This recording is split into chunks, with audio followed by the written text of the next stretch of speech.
Holmes. 12. The Adventure of the Copper Beeches.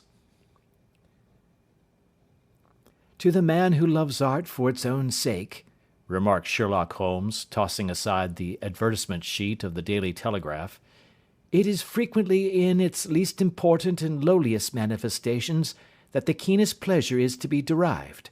It is pleasant to me to observe, Watson, that you have so far grasped this truth, that in these little records of our cases which you have been good enough to draw up, and, I am bound to say, occasionally to embellish, you have given prominence not so much to the many causes célèbres and sensational trials in which I have figured, but rather to those incidents which may have been trivial in themselves, but which have given room for those faculties of deduction and of logical synthesis which I have made my special province. And yet, said I, smiling, I cannot quite hold myself absolved from the charge of sensationalism which has been urged against my records.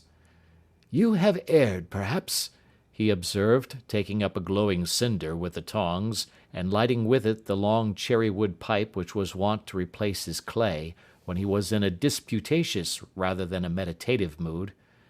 You have erred, perhaps, in attempting to put colour and life into each of your statements, instead of confining yourself to the task of placing upon record that severe reasoning from cause to effect, which is really the only notable feature about the thing.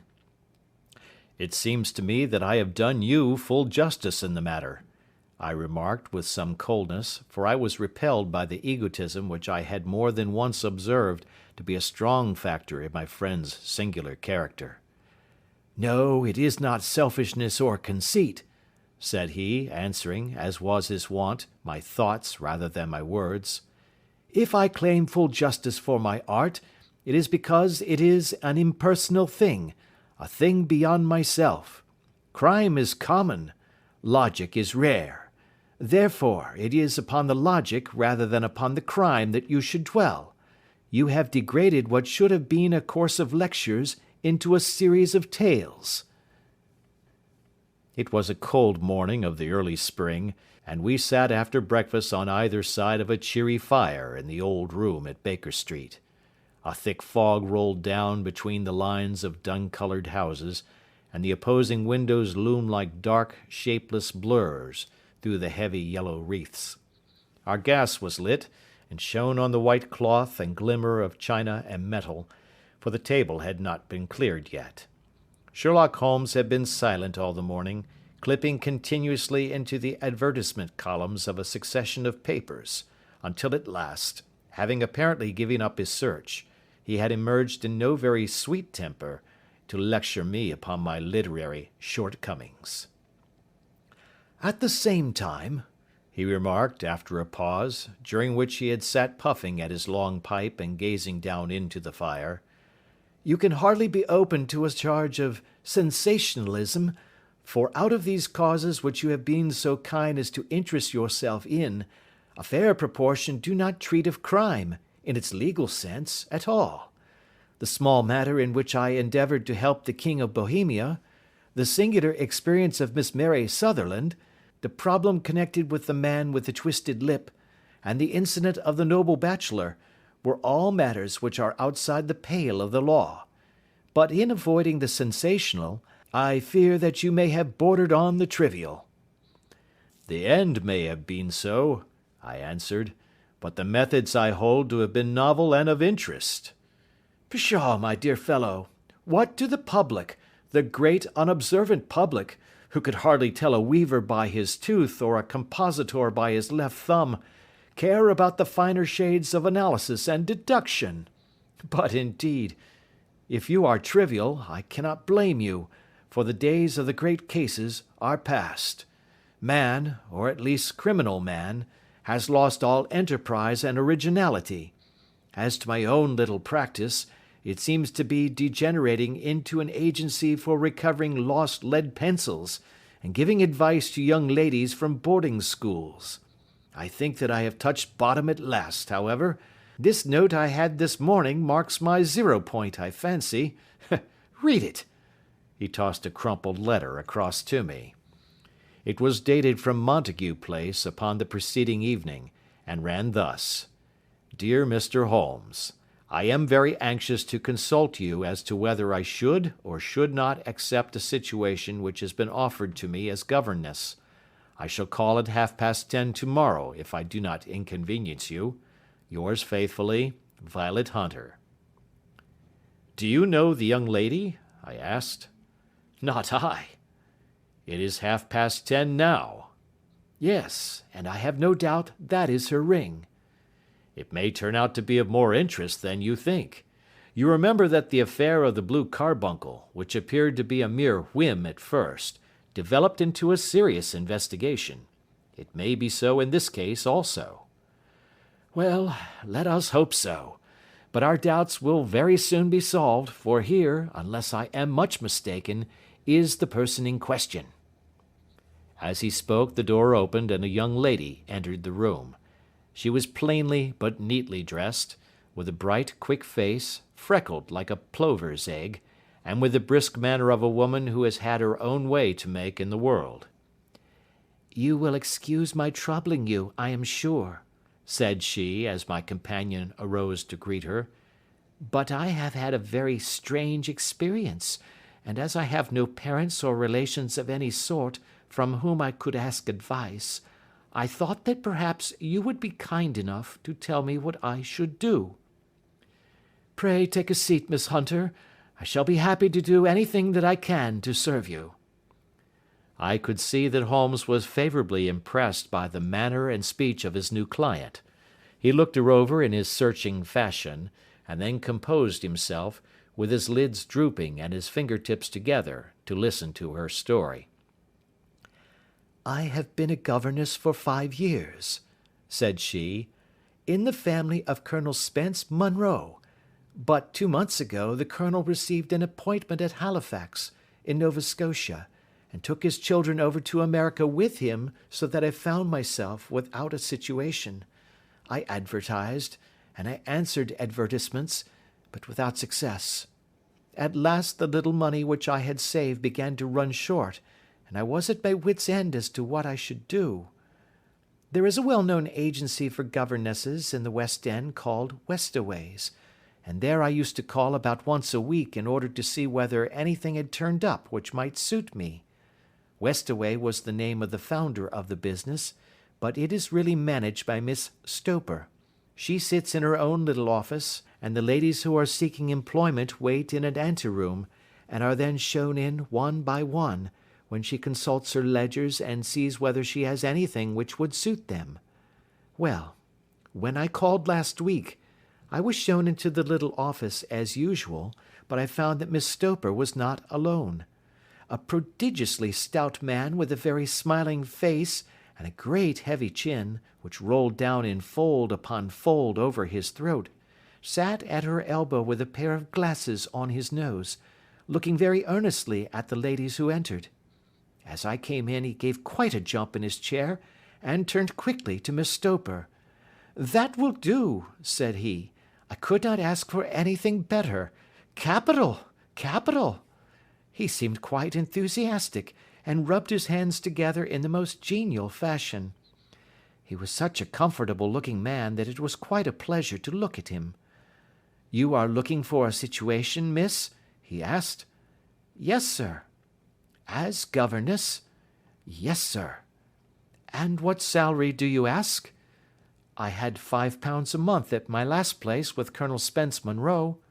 "Oh, tut, tut! Sweating! Rank sweating!" he cried, throwing his fat hands out into the air, like a man who is in a boiling passion. "How could any one offer so pitiful a sum to a lady with such attractions and accomplishments?"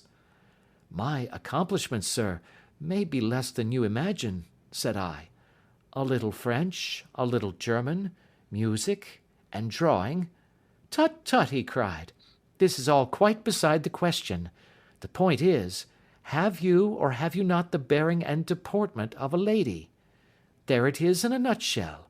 If you have not, you are not fitted for the rearing of a child who may some day play a considerable part in the history of the country. But if you have, why then, how could any gentleman ask you to condescend to accept anything under the 3 figures? Your salary with me, madam, would commence at £100 a year. You may imagine, Mr. Holmes, that to me, destitute as I was, such an offer seemed almost too good to be true. The gentleman, however, seeing perhaps the look of incredulity upon my face, opened a pocket-book and took out a note.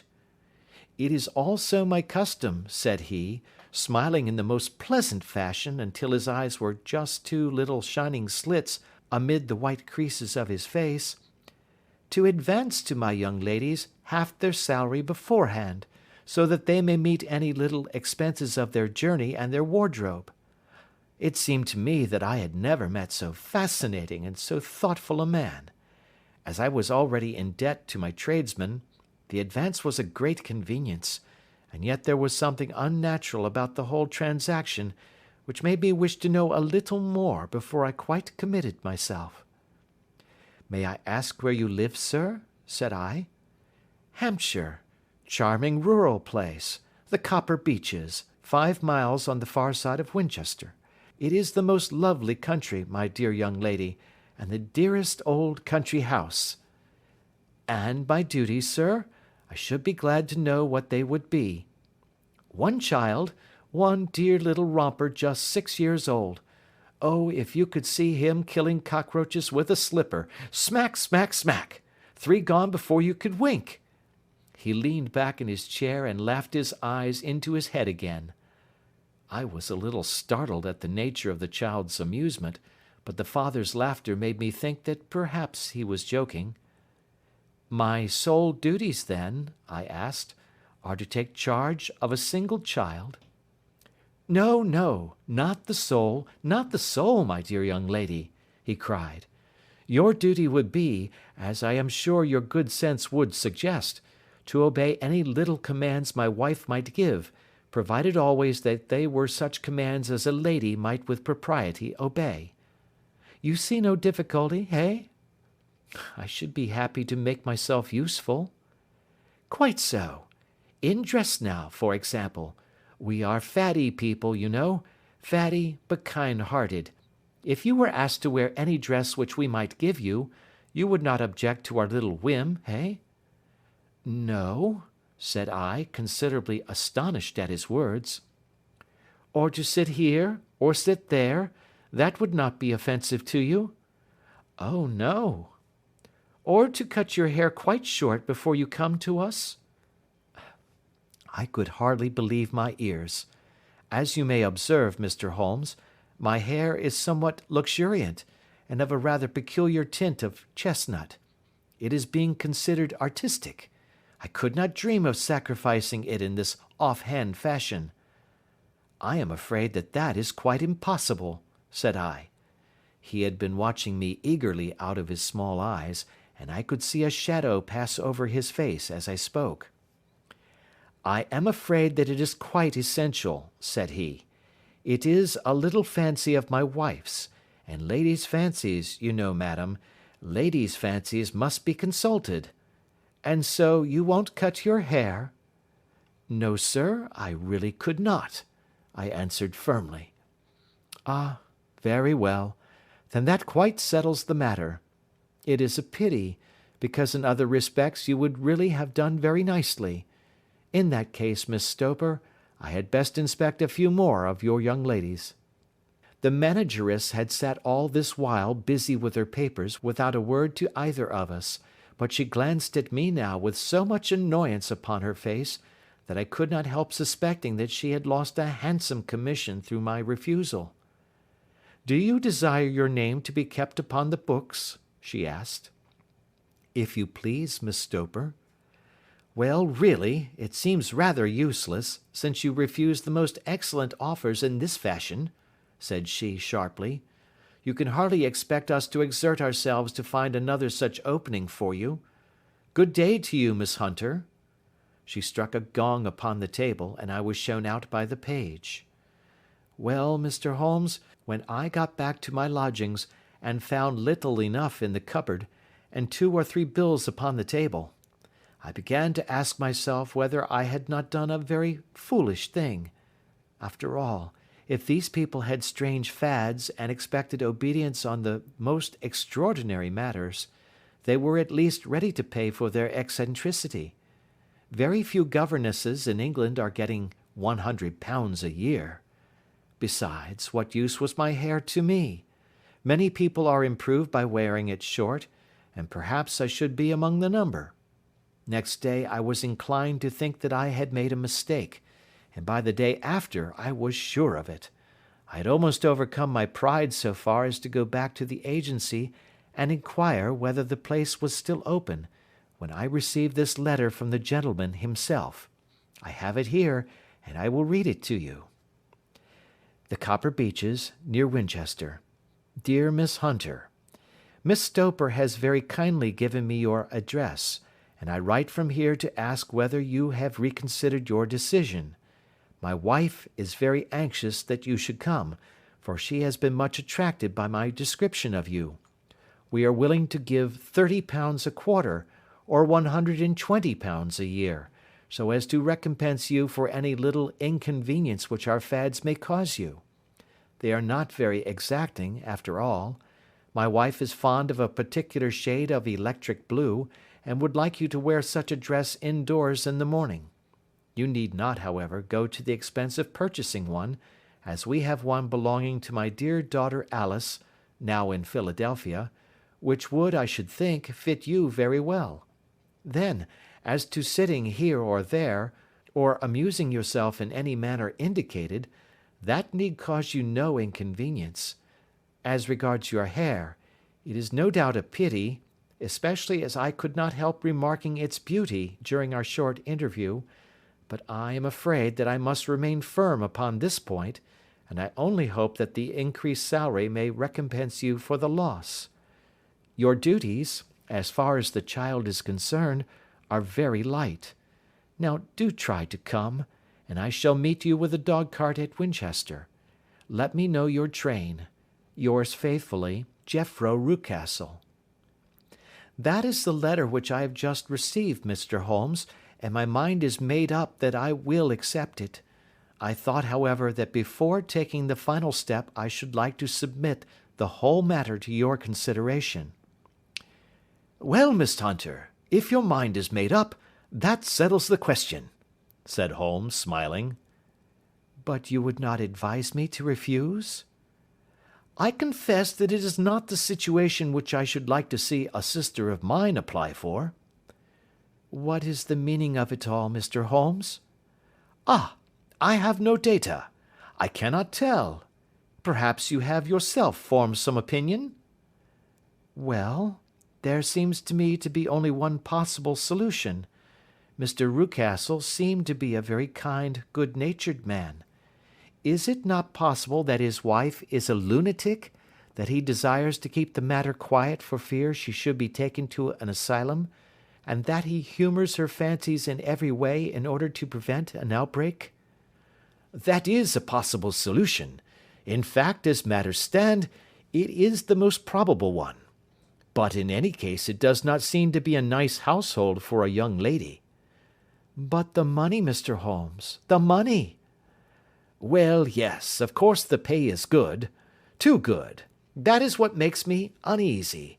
Why should they give you £120 a year, when they could have their pick for £40? There must be some strong reason behind.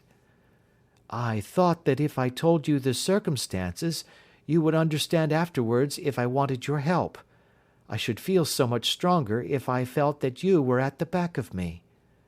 Oh, you may carry that feeling away with you. I assure you that your little problem promises to be the most interesting which has come my way for some months. There is something distinctly novel about some of the features. If you should find yourself in doubt or in danger— Danger? What danger do you foresee? Holmes shook his head gravely. It would cease to be a danger if we could define it, said he. But at any time, day or night, a telegram would bring me down to your help. That is enough. She rose briskly from her chair with the anxiety all swept from her face. I shall go down to Hampshire quite easy in my mind now. I shall write to Mr. Rucastle at once, sacrifice my poor hair tonight, and start for Winchester tomorrow." With a few grateful words to Holmes, she bade us both good night and bustled off upon her way. "At least," said I, as we heard her quick, firm steps descending the stairs, "she seems to be a young lady who is very well able to take care of herself." "And she would need to be," said Holmes gravely. "I am much mistaken if we do not hear from her before many days are past." It was not very long before my friend's prediction was fulfilled. A fortnight went by, during which I frequently found my thoughts turning in her direction, and wondering what strange side alley of human experience this lonely woman had strayed into. The unusual salary, the curious conditions, the light duties, all pointed to something abnormal, though whether a fad or a plot, or whether the man was a philanthropist or a villain, it was quite beyond my powers to determine. As to Holmes, I observed that he sat frequently for half an hour on end, with knitted brows and an abstracted air, but he swept the matter away with a wave of his hand when I mentioned it. "Data, data, data!" he cried impatiently. "I can't make bricks without clay." And yet he would always wind up by muttering that no sister of his should ever have accepted such a situation. The telegram which we eventually received came late one night just as I was thinking of turning in, and Holmes was settling down to one of those all-night chemical researches which he frequently indulged in, when I would leave him stooping over a retort and a test tube at night, and find him in the same position when I came down to breakfast in the morning. He opened the yellow envelope, and then, glancing at the message, threw it across to me. "Just look up the trains in Bradshaw," said he, and turned back to his chemical studies. The summons was a brief and urgent one. "Please be at the Black Swan Hotel at Winchester at midday tomorrow," it said. "Do come. I am at my wit's end. Hunter." "Will you come with me?" asked Holmes, glancing up. "I should wish to." "Just look it up, then." "There is a train at 9:30, said I, glancing over my Bradshaw. "It is due at Winchester at 11:30. "That will do nicely. Then perhaps I had better postpone my analysis of the acetones, as we may need to be at our best in the morning." By 11 o'clock the next day we were well upon our way to the old English capital. Holmes had been buried in the morning papers all the way down, but after we had passed the Hampshire border he threw them down, and began to admire the scenery.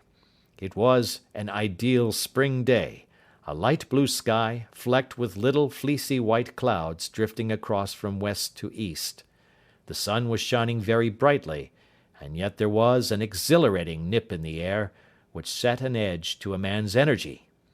All over the countryside, away to the rolling hills around Aldershot, the little red and grey roofs of the farmsteadings peeped out from amid the light green of the new foliage. "Are they not fresh and beautiful?" I cried with all the enthusiasm of a man fresh from the fogs of Baker Street. But Holmes shook his head gravely. "Do you know, Watson," said he, "that it is one of the curses of a mind with a turn like mine, that I must look at everything with reference to my own special subject. You look at these scattered houses, and you are impressed by their beauty. I look at them, and the only thought which comes to me is a feeling of their isolation, and of the impunity with which crime may be committed there." "Good heavens!" I cried. "Who would associate crime with these dear old homesteads?" "They always fill me with a certain horror.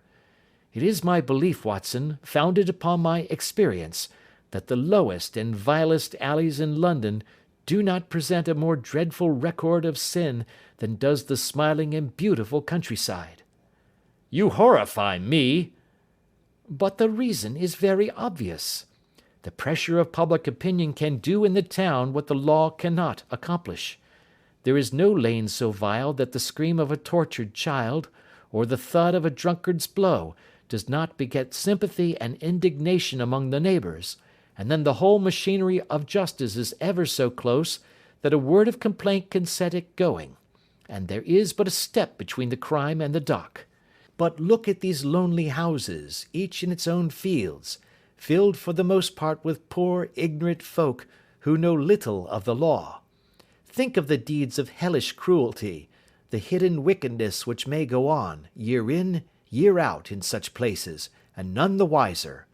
Had this lady who appeals to us for help gone to live in Winchester, I should never have had a fear for her. It is the 5 miles of country which makes the danger. Still, it is clear that she is not personally threatened. No, if she can come to Winchester to meet us, she can get away. Quite so. She has her freedom. What can be the matter, then? Can you suggest no explanation? I have devised 7 separate explanations, each of which would cover the facts as far as we know them. But which of these is correct can only be determined by the fresh information which we shall no doubt find waiting for us. Well, there is the tower of the cathedral, and we shall soon learn all that Miss Hunter has to tell. The Black Swan is an inn of repute in the High Street, at no distance from the station, and there we found the young lady waiting for us. She had engaged a sitting room, and our lunch awaited us upon the table. "I am so delighted that you have come," she said earnestly. "It is so very kind of you both, but indeed I do not know what I should do. Your advice will be altogether invaluable to me." "Pray tell us what has happened to you." "I will do so, and I must be quick, for I have promised Mr. Rucastle to be back before 3. I got his leave to come into town this morning, though he little knew for what purpose." "Let us have everything in its due order." Holmes thrust his long, thin legs out towards the fire, and composed himself to listen. "In the first place, I may say that I have met, on the whole, with no actual ill treatment from Mr. and Mrs. Rucastle. It is only fair to them to say that. But I cannot understand them, and I am not easy in my mind about them." "What can you not understand?" "Their reasons for their conduct. But you shall have it all just as it occurred. When I came down, Mr. Rucastle met me here and drove me in his dog-cart to the Copper Beeches. It is, as he said, beautifully situated, but it is not beautiful in itself, for it is a large square block of a house, whitewashed, but all stained and streaked with damp and bad weather. There are grounds round it, woods on 3 sides, and on the 4th a field which slopes down to the Southampton high road, which curves past about 100 yards from the front door. This ground in front belongs to the house, but the woods all round are part of Lord Southerton's preserves. A clump of copper beeches immediately in front of the hall door has given its name to the place. I was driven over by my employer, who was as amiable as ever, and was introduced by him that evening to his wife and the child. There was no truth, Mr. Holmes, in the conjecture which seemed to us to be probable in your rooms at Baker Street. Mrs. Rucastle is not mad. I found her to be a silent, pale-faced woman, much younger than her husband, not more than 30, I should think, while he can hardly be less than 45. From their conversation I have gathered that they have been married about 7 years, that he was a widower, and that his only child by the first wife was the daughter who has gone to Philadelphia. Mr. Rucastle told me in private that the reason why she had left them was that she had an unreasoning aversion to her stepmother. As the daughter could not have been less than 20, I can quite imagine that her position must have been uncomfortable with her father's young wife. Mrs. Rucastle seemed to me to be colourless in mind as well as in feature. She impressed me neither favourably nor the reverse. She was a non-entity. It was easy to see that she was passionately devoted both to her husband and to her little son. Her light grey eyes wandered continually from one to the other, noting every little want and forestalling it if possible. He was kind to her also in his bluff, boisterous fashion, and on the whole they seemed to be a happy couple. And yet She had some secret sorrow, this woman. She would often be lost in deep thought, with the saddest look upon her face. More than once I have surprised her in tears. I have thought sometimes that it was the disposition of her child which weighed upon her mind, for I have never met so utterly spoiled and so ill-natured a little creature. He is small for his age, with a head which is quite disproportionately large. His whole life appears to be spent in an alternation between savage fits of passion and gloomy intervals of sulking. Giving pain to any creature weaker than himself seems to be his one idea of amusement, and he shows quite remarkable talent in planning the capture of mice, little birds, and insects. But I would rather not talk about the creature, Mr. Holmes, and indeed he has little to do with my story. I am glad of all details, remarked my friend, whether they seem to you to be relevant or not. I shall try not to miss anything of importance. The one unpleasant thing about the house, which struck me at once, was the appearance and conduct of the servants. There are only two, a man and his wife. Toller, for that is his name, is a rough, uncouth man, with grizzled hair and whiskers, and a perpetual smell of drink. Twice since I have been with them he has been quite drunk, and yet Mr. Rucastle seemed to take no notice of it. His wife is a very tall and strong woman with a sour face, as silent as Mrs. Rucastle, and much less amiable. They are a most unpleasant couple, but fortunately I spend most of my time in the nursery and my own room, which are next to each other in one corner of the building. For 2 days after my arrival at the Copper Beeches my life was very quiet. On the third, Mrs. Rucastle came down just after breakfast and whispered something to her husband. "Oh, yes," said he, turning to me, "we are very much obliged to you, Miss Hunter, for falling in with our whims so far as to cut your hair. I assure you that it has not detracted in the tiniest iota from your appearance. We shall now see how the electric blue dress will become you. You will find it laid out upon the bed in your room, and if you would be so good as to put it on, we should both be extremely obliged." The dress which I found waiting for me was of a peculiar shade of blue. It was of excellent material, a sort of beige, but it bore unmistakable signs of having been worn before. It could not have been a better fit if I had been measured for it. Both Mr. and Mrs. Rucastle expressed a delight at the look of it, which seemed quite exaggerated in its vehemence. They were waiting for me in the drawing-room, which is a very large room, stretching along the entire front of the house, with 3 long windows reaching down to the floor.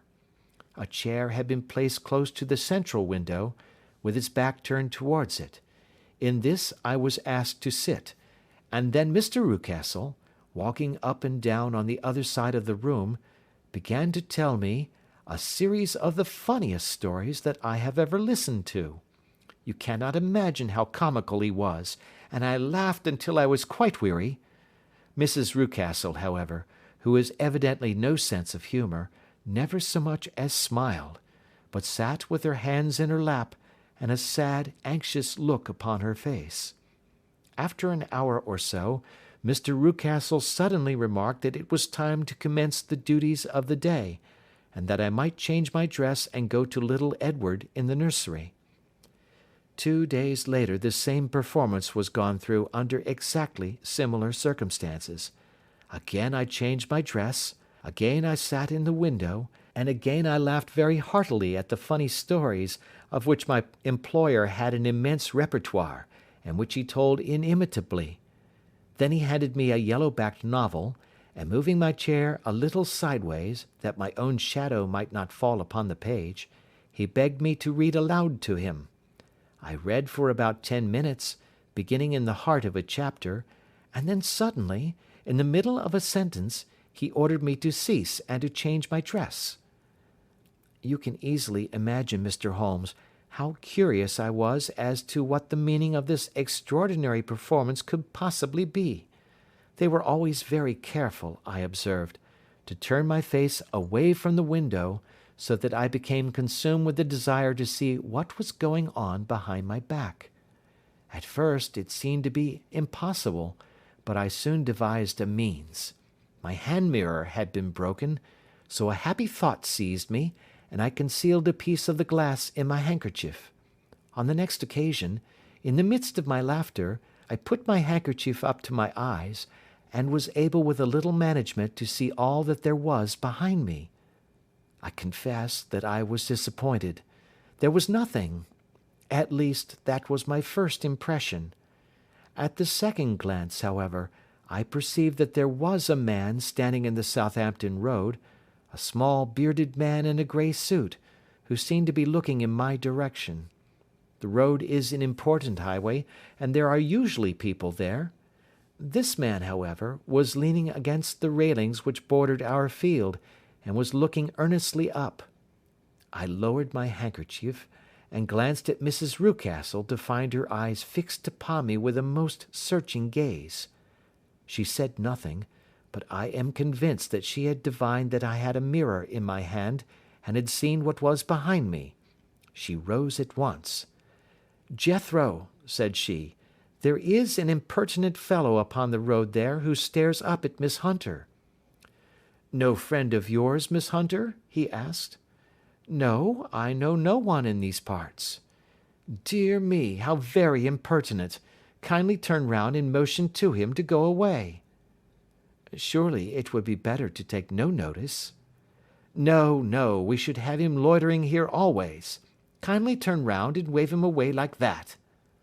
I did as I was told, and at the same instant Mrs. Rucastle drew down the blind. That was a week ago, and from that time I have not sat again in the window, nor have I worn the blue dress, nor seen the man in the road.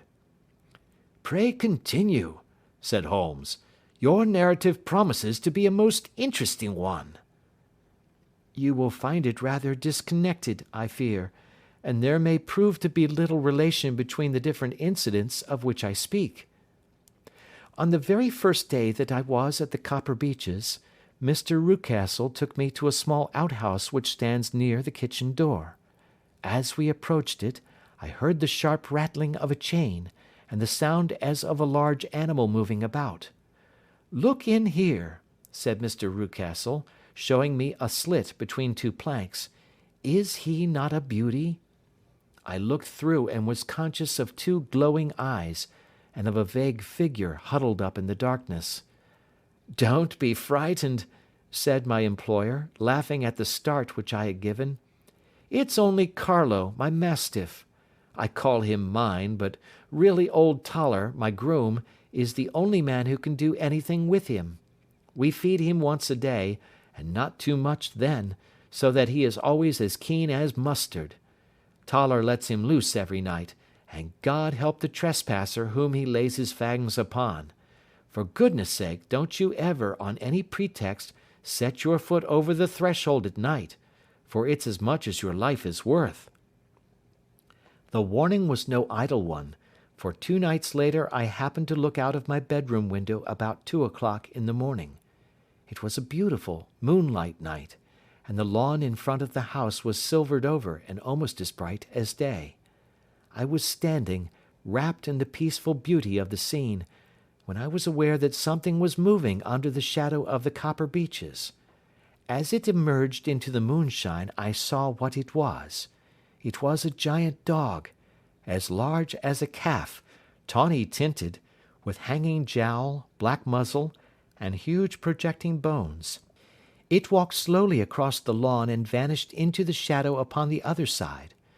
That dreadful sentinel sent a chill to my heart which I do not think that any burglar could have done.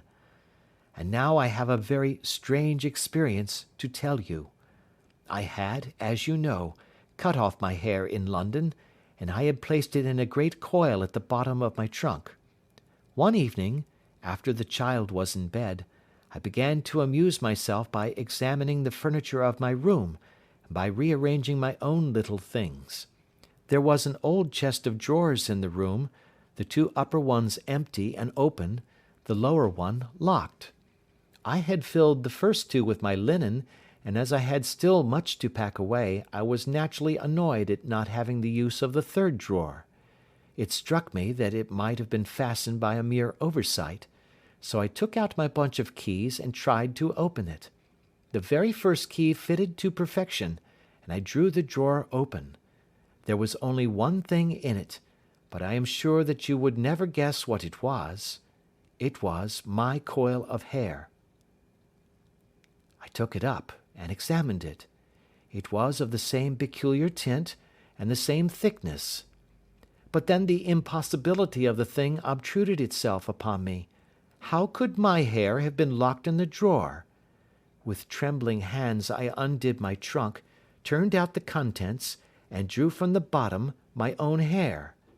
I laid the two tresses together, and I assure you that they were identical. Was it not extraordinary? Puzzle as I would, I could make nothing at all of what it meant.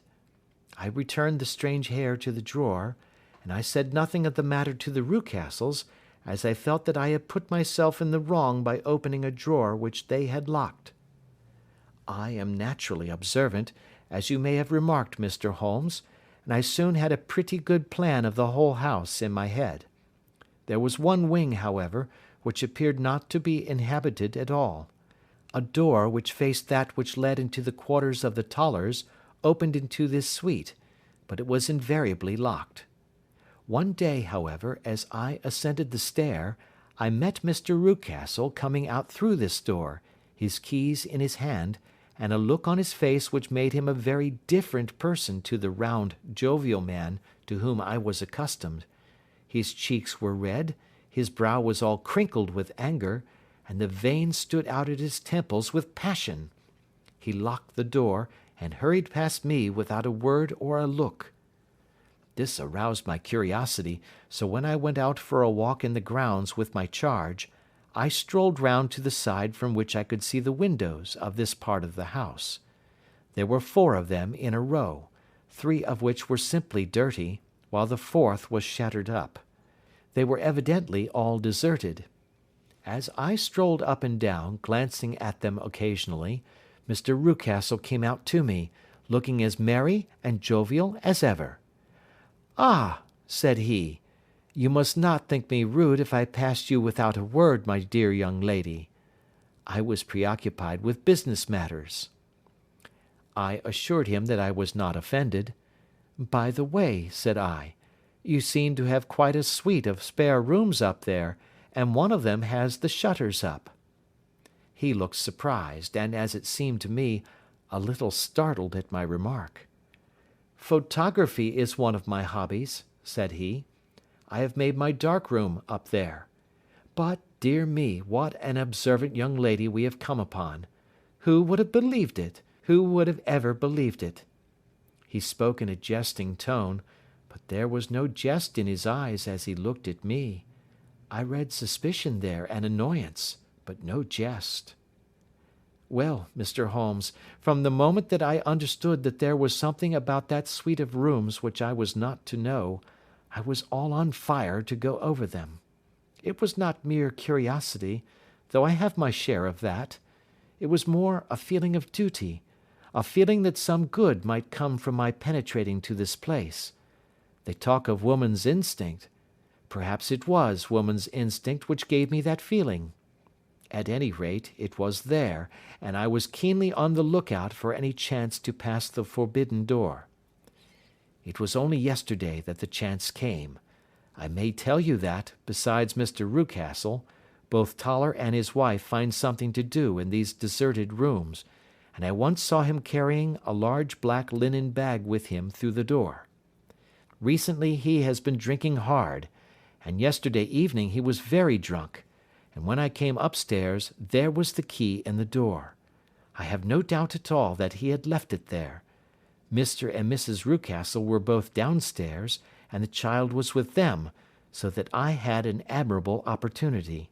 I turned the key gently in the lock, opened the door, and slipped through. There was a little passage in front of me, unpapered and uncarpeted, which turned at a right angle at the farther end. Round this corner were 3 doors in a line, the first and third of which were open. They each led into an empty room, dusty and cheerless, with 2 windows in the one and one in the other, so thick with dirt that the evening light glimmered dimly through them. The centre door was closed, and across the outside of it had been fastened one of the broad bars of an iron bed, padlocked at one end to a ring in the wall, and fastened at the other with stout cord. The door itself was locked as well, and the key was not there. This barricaded door corresponded clearly with the shuttered window outside, and yet I could see by the glimmer from beneath it that the room was not in darkness. Evidently there was a skylight which let in light from above.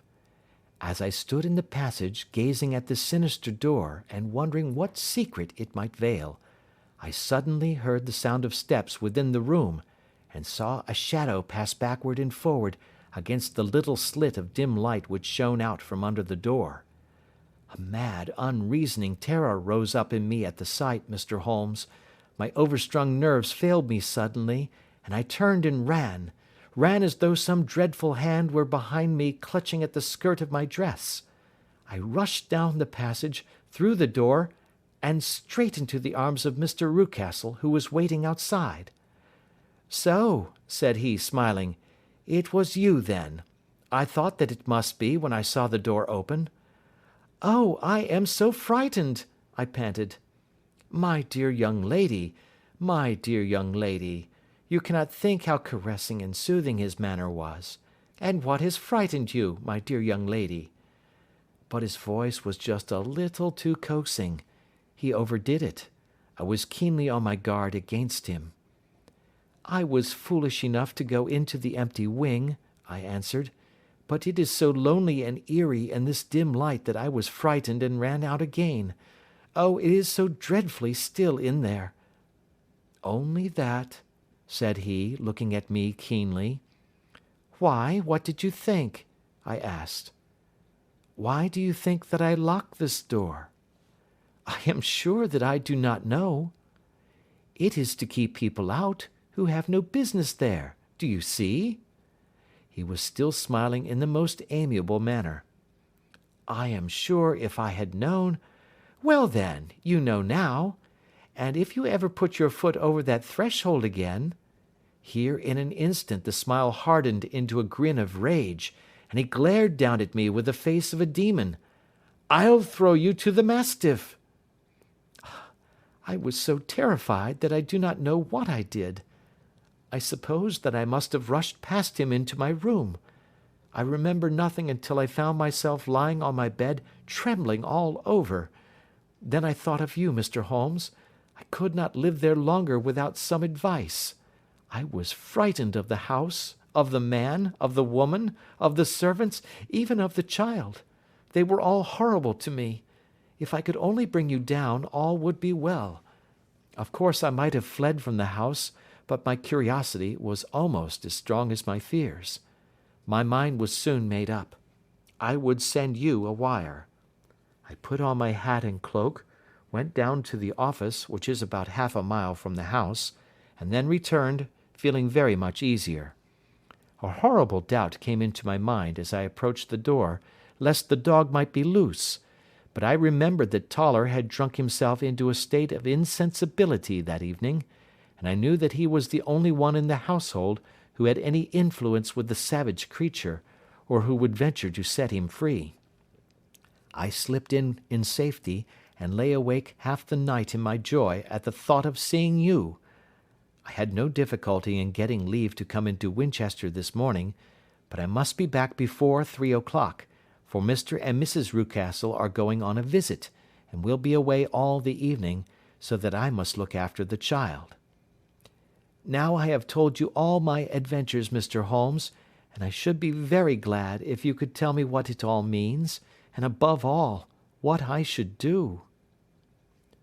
Holmes and I had listened spellbound to this extraordinary story.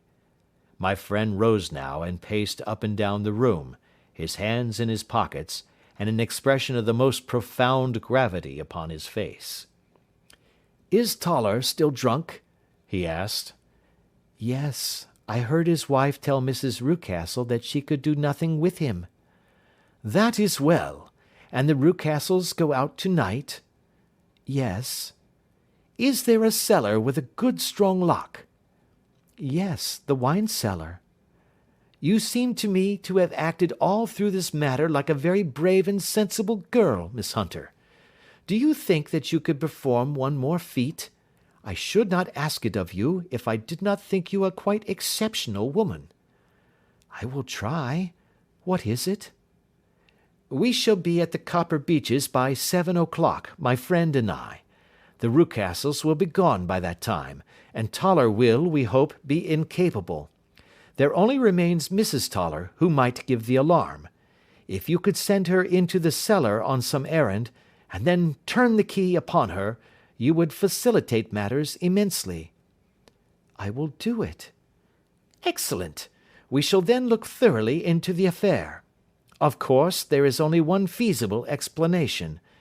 You have been brought there to personate someone, and the real person is imprisoned in this chamber. That is obvious.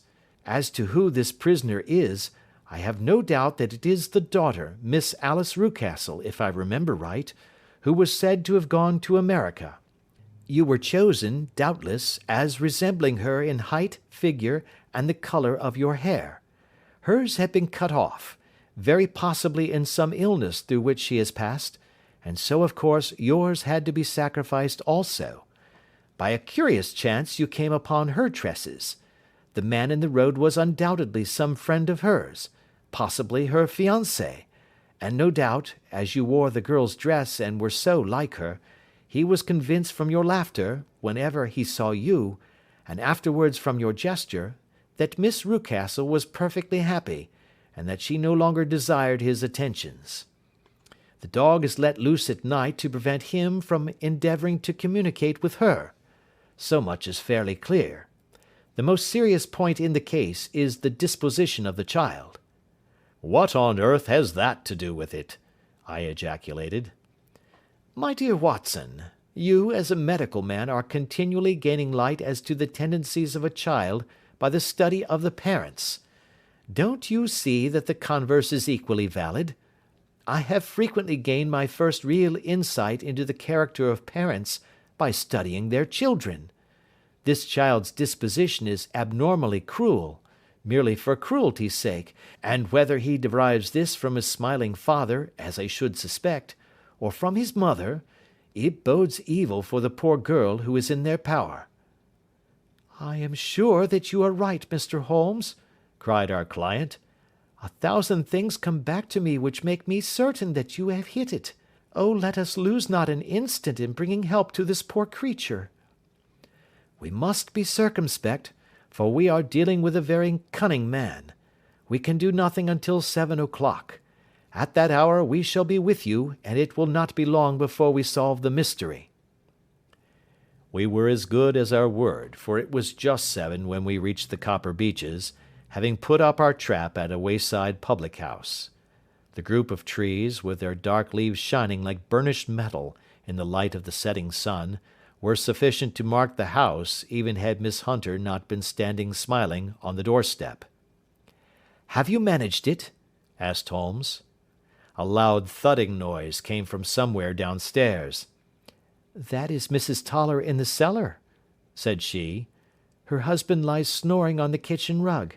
Here are his keys, which are the duplicates of Mr. Rucastle's." "You have done well indeed," cried Holmes with enthusiasm. "Now lead the way, and we shall soon see the end of this black business." We passed up the stair, unlocked the door, followed on down a passage, and found ourselves in front of the barricade which Miss Hunter had described. Holmes cut the cord and removed the transverse bar. Then he tried the various keys in the lock, but without success. No sound came from within, and at the silence Holmes's face clouded over. "I trust that we are not too late," said he. "I think, Miss Hunter, that we had better go in without you. Now, Watson, put your shoulder to it, and we shall see whether we cannot make our way in." It was an old rickety door, and gave it once before our united strength. Together we rushed into the room. It was empty. There was no furniture save a little pallet bed, a small table, and a basketful of linen. The skylight above was open, and the prisoner gone. "There has been some villainy here," said Holmes. "This beauty has guessed Miss Hunter's intentions and has carried his victim off." "But how?" "Through the skylight. We shall soon see how he managed it." He swung himself up onto the roof. "Ah, yes," he cried. "Here's the end of a long light ladder against the eaves. That is how he did it." "But it is impossible," said Miss Hunter. "The ladder was not there when the Rucastles went away." "He has come back and done it. I tell you that he is a clever and dangerous man. I should not be very much surprised if this were he whose step I hear now upon the stair. I think, Watson, that it would be as well for you to have your pistol ready."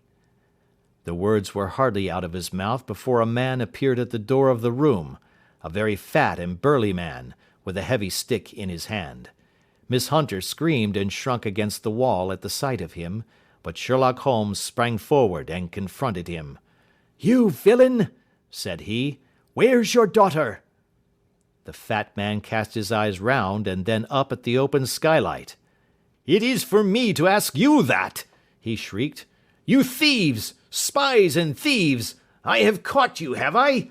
You are in my power! I'll serve you!"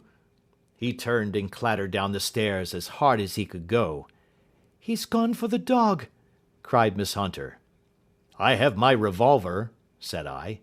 "Better close the front door," cried Holmes, and we all rushed down the stairs together. We had hardly reached the hall when we heard the baying of a hound, and then a scream of agony, with a horrible, worrying sound which it was dreadful to listen to. An elderly man with a red face and shaking limbs came staggering out at a side door. "My God!" he cried. "Someone has loosed the dog. It's not been fed for 2 days. Quick, quick, or it'll be too late."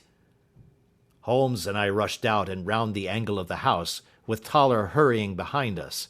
There was the huge famished brute, its black muzzle buried in Rucastle's throat, while he writhed and screamed upon the ground. Running up, I blew its brains out, and it fell over with its keen white teeth still meeting in the great creases of his neck. With much labour, we separated them and carried him, living but horribly mangled, into the house. We laid him upon the drawing-room sofa, and having dispatched the sobered Toller to bear the news to his wife, I did what I could to relieve his pain. We were all assembled round him when the door opened, and a tall, gaunt woman entered the room. "Mrs. Toller!" cried Miss Hunter. "Yes, miss. Mr. Rucastle let me out when he came back before he went up to you. Ah, miss, it is a pity you didn't let me know what you were planning, for I would have told you that your pains were wasted." "Ha!" said Holmes, looking keenly at her. "It is clear that Mrs. Toller knows more about this matter than anyone else." "Yes, sir, I do, and I am ready enough to tell what I know." "Then pray sit down, and let us hear it, for there are several points on which I must confess that I am still in the dark." "I will soon make it clear to you," said she, "and I'd have done so before now if I could have got out of the cellar. If there's police court business over this, you'll remember that I was the one that stood your friend, and that I was Miss Alice's friend too. She was never happy at home, Miss Alice wasn't, from the time that her father married again. She was slighted like and had no say in anything, but it never really became bad for her until after she met Mr. Fowler at a friend's house.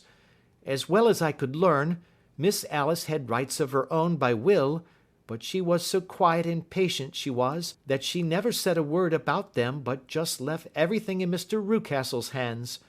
He knew he was safe with her, but when there was a chance of a husband coming forward who would ask for all that the law would give him, then her father thought it time to put a stop on it. He wanted her to sign a paper so that whether she married or not, he could use her money.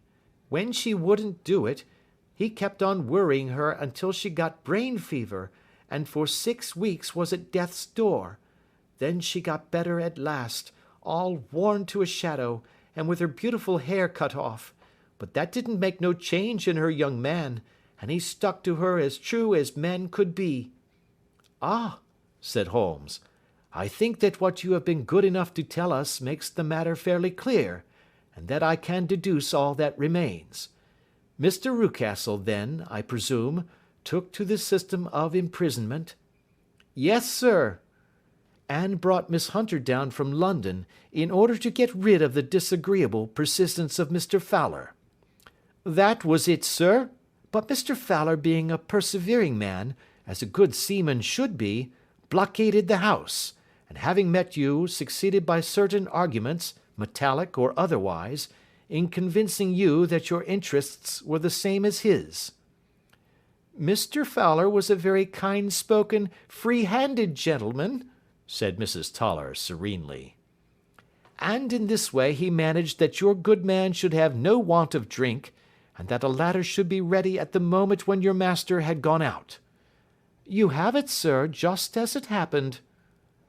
"I am sure we owe you an apology, Mrs. Toller," said Holmes, "for you have certainly cleared up everything which puzzled us. And here comes the country surgeon and Mrs. Rucastle, so I think, Watson, that we had best escort Miss Hunter back to Winchester, as it seems to me that our locus standi now is rather a questionable one." And thus was solved the mystery of the sinister house with the copper beeches in front of the door. Mr. Rucastle survived, but was always a broken man, kept alive solely through the care of his devoted wife. They still live with their old servants, who probably know so much of Rucastle's past life that he finds it difficult to part from them. Mr. Fowler and Miss Rucastle were married, by special license, in Southampton the day after their flight, and he is now the holder of a government appointment in the island of Mauritius. As to Miss Violet Hunter, my friend Holmes, rather to my disappointment, manifested no further interest in her when once she had ceased to be the centre of one of his problems, and she is now the head of a private school at Walsall, where I believe that she has met with considerable success.